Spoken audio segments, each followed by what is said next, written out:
À l'heure actuelle, n'importe qui peut rédiger un discours de Donald Trump.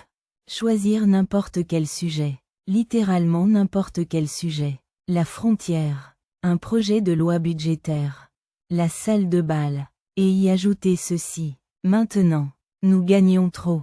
Et je dis, non, non, non, tu vas encore gagner. Vous allez gagner gros.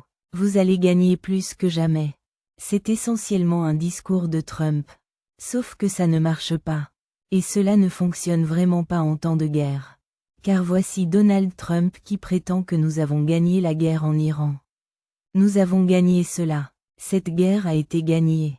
C'était mardi. Au moins, il est prévisible. Trump prétend que nous avons gagné. Et aussi qu'il négocie avec l'Iran. Et aussi qu'il suspend toute action visant à faciliter les négociations. Et aussi que l'Iran a nié qu'il y ait même des négociations et se moque de Trump avec des mèmes de faux fils de discussion dans lesquels Donald Trump n'envoie des SMS qu'avec lui-même. Trump dit que nous avons gagné. Parce que c'est ce qu'il dit toujours à propos de tout. Si nous avons gagné, pourquoi Trump envoie-t-il davantage de troupes dans la région? Pourquoi relève-t-il la limite d'âge d'enrôlement dans l'armée? Pourquoi le nombre de victimes augmente-t-il? Trump dit que nous pourrions ouvrir le détroit d'Ormuz et rétablir le flux mondial de pétrole à tout moment, sauf qu'il n'est pas ouvert. Et tout le monde peut le constater à sa station-service locale. Car les prix ne cessent d'augmenter. 4 $ le gallon maintenant. C'est un prix moyen national. 5,70 $ en Californie. Le Guardian rapporte, je cite, que l'ancien chef du renseignement militaire iranien, Dani Satrenovitz, a prédit qu'à l'expiration du dernier délai de 10 jours fixé par Trump, l'Iran ne se rendrait pas, n'accepterait pas le cadre en 15 points, n'abandonnerait pas le contrôle du détroit d'Ormuz et poursuivrait ses attaques contre Israël et les États du Golfe. Après cela, Trump sera confronté à un choix décisif. Une nouvelle escalade des tensions. Un retrait ou une pression en faveur d'un règlement négocié similaire à celui proposé par l'Iran en mars. L'ONU ne va pas autoriser le recours à la force pour rouvrir le détroit. L'Europe n'y participera pas et le G7 ne l'approuvera pas.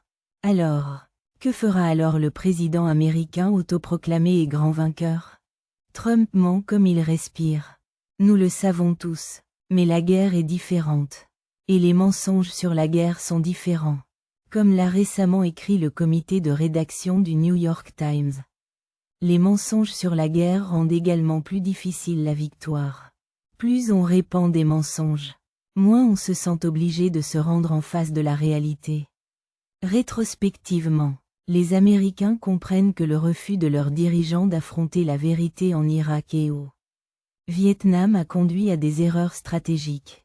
Le schéma se répète. Avant que Trump ne déclenche cette guerre, il a balayé les avertissements de ses principaux conseillers militaires selon lesquels l'Iran pourrait fermer le détroit d'Ormuz au trafic.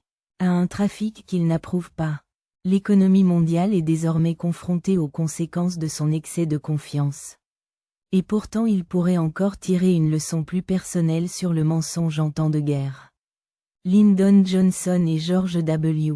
Bush resteront à jamais dans les mémoires pour avoir induit les Américains en erreur sur l'action militaire américaine. Ils ont appris que les mensonges peuvent avoir un effet boomerang sur eux et sur les dirigeants qui les racontent. Nous avons des nouvelles de dernière heure 7 heures en provenance du Moyen-Orient. MS Now peut signaler qu'une base aérienne américaine a été touchée lors d'une attaque par des missiles balistiques et des drones iraniens. Selon un responsable américain, selon un premier bilan, une douzaine de soldats américains ont été blessés. Des avions ont également été endommagés lors de l'attaque, dont au moins 2 pétroliers américains. Je suis désormais accompagné d'Aaron David Miller, chercheur principal au Carnegie Institute for International Peace et ancien négociateur arabo-israélien. Aaron, je suis content de te revoir. Il y a quelques mois, vous et moi disions, avec un peu d'espoir, que Donald Trump était capable de tenir tête à Benjamin Netanyahou et de créer un accord qui pourrait, en fin de compte, mais qui pourrait conduire à une sorte d'apaisement des tensions au Moyen-Orient. Ce qui s'est passé? Comment ça? C'est le même gars? Mister. C'est le même gars. Ali. Je veux dire, c'est un président dont les priorités sont l'argent, le pouvoir et la gloire.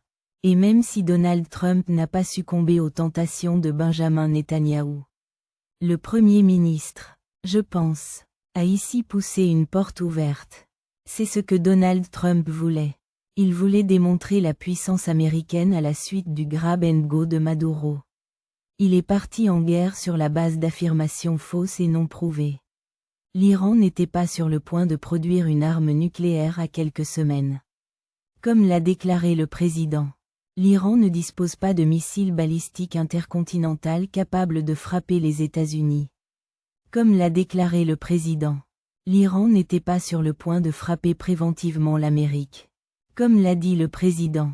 Et maintenant, un mois après le début de cette guerre, les hypothèses sur lesquelles elle était basée se sont également révélées fausses. Premièrement, l'Amérique connaît une escalade de domination. Et pourtant les Iraniens ont des capacités extraordinaires. Leur géographie d'armement. Ali. Ils ont identifié les points faibles.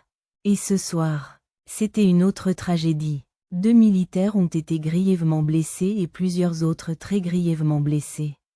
Selon les informations disponibles, ainsi qu'un certain nombre d'autres grièvement blessés, les Iraniens ont des capacités. Premièrement et deuxièmement, jusqu'à présent, et les gros titres semblent être la tendance ici. Le régime iranien a essentiellement tenu bon. Et loin de trouver l'Iranien Delcy Rodriguez. Comme le dit mon collègue Karim Sajafour, il est en contre-attaque. Trump est en contre-attaque contre un Kim Jong-un iranien. Et pas seulement un Kim Jong-un. Ce serait en fait assez extraordinaire. Et dans l'intérêt de l'Amérique. S'il existait un décideur iranien unique, légitime et autorisé, qui pourrait essentiellement engager l'Iran dans des négociations ou dans tout ce que le président veut faire. Mais ce n'est pas le cas. Ainsi, un mois plus tard, le président se retrouve dans une boîte. Et je ne vois aucune chance de parvenir à un règlement négocié. Ce qui laisse le déploiement des forces de combat américaines autour de 10 000 au moment où nous aurons terminé. Et tu ne les déploies pas. Ali. Pour bluffer, il va les utiliser. Ouais, vous faites donc valoir un point intéressant. Vous avez dit si cela mènerait à des négociations ou à ce que souhaitait le président. Quelle situation étrange. Vous travaillez avec le Moyen-Orient depuis des décennies. Nous avons tout. Souvent, nous n'avons pas bien fait les choses. Nous nous sommes probablement trompés plus que nous n'avons bien fait les choses. Mais il y a toujours eu un certain sentiment d'objectif collectif. C'est ce qui n'est pas clair dans cette guerre. Nous ne savons tout simplement pas à qui appartient cette guerre. Qui la veut, qui en profite et à quoi ressemble réellement le succès dans cette affaire. Et nous n'en avions pas fini avec les négociations avec l'Iran. Nous n'avons peut-être pas fait de grands progrès. Mais nous n'avons pas encore terminé. Ne pas entrer en guerre pour des négociations est une décision importante. Convenu. Et de fait, les administrations se sont baladées partout sur le parking sur ce coup-là. Je veux dire, une guerre de choix. C'est la tragédie. Une guerre choisie, qui était essentiellement une affaire trilatérale entre Israël, l'Iran et les États-Unis, est aujourd'hui devenue, j'en ai peur, tragiquement une guerre de nécessité.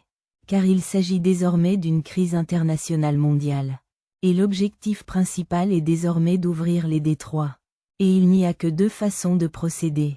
Négocier avec les Iraniens. Et je ne pense pas que Trump soit prêt à en payer le prix. Ou changer